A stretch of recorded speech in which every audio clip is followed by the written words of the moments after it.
kaligtasan. Ito na lang. So, si Jesu Cristo yung tagapagligtas. Amen? Pero siya ang nagligtas ko na po nagkita para sa ating mga kasalanan. Then, ano kaya yung mga kasalanan na alam niyo? Ano yung mga kasalanan? Pagpatay, pagnanakaw, pagmumura, pag-inom, ayan, pagsusugal, galing, pagsusugarami, diba? Ayan, ganun sa mga kasalanan ang mga tao. Ayan, ano yung mga kasalanan na nagagawa? Ano yung kasalanan na nag-aaway ka kuya kung inom ka? Wala, ano lang? Ha? Ano muna pa lang? Tingin mo kaya, ano kaya yun? Okay lang? Di ba hindi? Ngayon, ang Diyos ay nandito para siyempre pag-ulit kayo, lalo sa mga kamataan na kayo, ngayon, gusto ng Diyos na magkaroon tayo ng kaligtasan.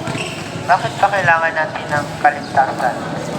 Ate, alam ba, ano natin, bakit kailangan natin ng kaligtasan?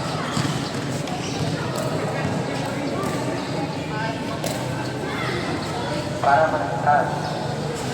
Kailangan natin ng kaligtasan sa pagkain. Tayo mamamatay. Alam mo ba kung sino mamamatay? Alam mo ba kung paano mamamatay? Ano kasi, hindi ko yung tayo niya na panibagong buhay. At ating natawang lupa ay mamamatay din. So yun, may tatlong bagay na dapat natin ginagawa. Una, ang dapat na ginagawa natin, mag-pray, magbasa ng Bible, at diba? Ano na niya? So yun, masirap ba yun? Masirap ba na sila? Pero parang masirap, no? Ang Bible ba kayo?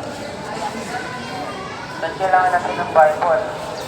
Kaya, for example, kung hindi ka kumain ngayon, ano ba nangyari sa'yo pag hindi ka kumain?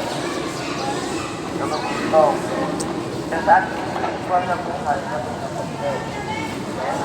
so, okay lang ba sa'yo na magbuto? Okay lang ba sa'yo na hindi ka kumakain?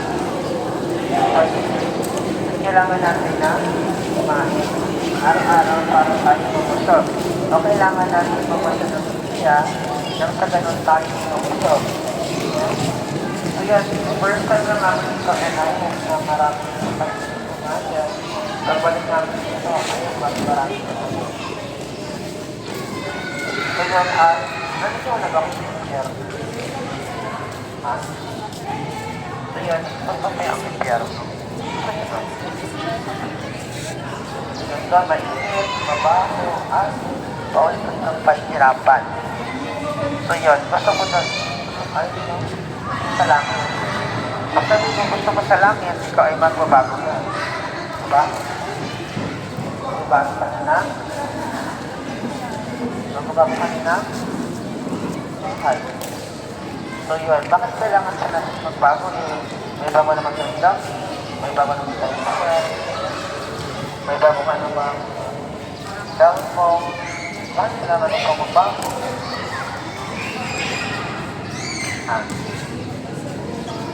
Kasi nga,